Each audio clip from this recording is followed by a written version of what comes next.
കൊൽക്കത്തയിൽ മെസ്സിയുടെ പരിപാടി ചെറിയ അല്ലമ്പുണ്ടായതുകൊണ്ട് തന്നെ കേരളത്തിലേക്ക് വരാത്തത് നന്നായി എന്നൊക്കെ പറഞ്ഞ് ഭയങ്കരമായിട്ട് സാധനമൊക്കെ പോകുന്നുണ്ട്. അതിൻ്റെ ഇടയിലും മെസ്സിയെ ഇൻസൾട്ട് ചെയ്തും മെസ്സി ഫാൻസിനെ ഇൻസൾട്ട് ചെയ്തുകൊണ്ടും കുറേ കമൻറ്റുകൾ വരുന്നുണ്ട്. പിന്നെ ഫാൻസ് ഫ്രസ്ട്രേറ്റഡ് ആയതിന് കുറ്റം പറയാനുണ്ടോ എന്ന് ചോദിച്ചു കഴിഞ്ഞാൽ എനിക്കറിയില്ല. കുറ്റം പറയാനില്ല. പക്ഷെ അത് പറഞ്ഞു കഴിഞ്ഞിട്ട് ഇതാരും ആർക്കും തന്നിട്ടുള്ള പ്രിവിലേജ് ഒന്നുമല്ല സ്റ്റേഡിയം തല്ലി പൊളിക്കുക എന്നുള്ളത്. കാര്യം മറ്റേ ഇതിനകത്ത് പറയുന്ന പോലെ നിൻ്റെ ഒന്നും വീട്ടിൽ നിന്ന് കൊണ്ടുവന്നിട്ടുള്ള മുതലൊന്നും അല്ല.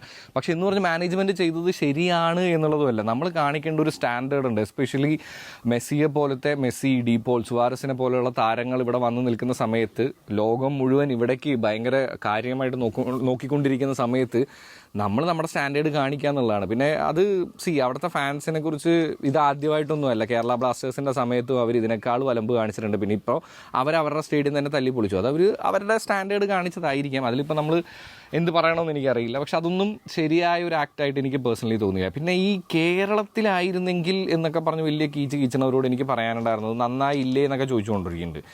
അവരോട് എനിക്ക് പറയാനുള്ളത്, ഇപ്പോൾ അവിടുത്തെ പോലീസ് നോക്കി നിന്നതുപോലെ കേരള പോലീസ് നോക്കി നിൽക്കുമെന്ന് നിങ്ങൾ വിചാരിക്കുന്നുണ്ടെങ്കിൽ നിങ്ങൾ വെറും മണ്ടന്മാരാണ് കേട്ടോ.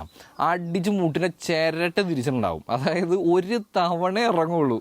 അത് കേരള പോലീസിൻ്റെ പവർ എന്താണെന്നുള്ളത് ആർക്കെങ്കിലും അറിയാമെങ്കിൽ അവരാരും സ്റ്റേഡിയത്തിലേക്ക് ചാടി ഇറങ്ങാൻ പോണേയില്ല. അതിൽ നിങ്ങൾ കേരളത്തിലൊക്കെ എത്ര സംഭവങ്ങളുണ്ടായി പോലീസ് അടിച്ച് ഓടിച്ചിരിക്കുന്നുള്ള കാര്യത്തിൽ ഒരു സംശയം വേണ്ട. പിന്നെ ഒരു കാര്യം കൂടെ പറഞ്ഞുതരാം, കേരളത്തിലായിരുന്നെങ്കിൽ ഇതുപോലും ഒന്നും സംഭവിച്ചിട്ടുണ്ടാവില്ല. കാര്യം ഇത് കേരളമാടാ, കൊച്ചായി കാണല്ലേ.